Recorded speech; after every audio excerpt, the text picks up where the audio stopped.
ಬಿದೋಗ್ತಿದ್ದೆ.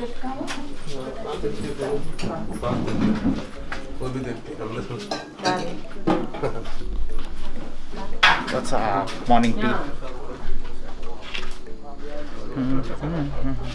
ಬೆಳಿಗ್ಗೆ 4:30 we used to eat poha and chai with chana on it. ಕಡಲೆಕಾಳು masala thing ಅದ್ರ ಮೇಲೆ ಹಾಕಿ ಅದ್ರ ಮೇಲೆ ಕಡಲೆಕಾಳು.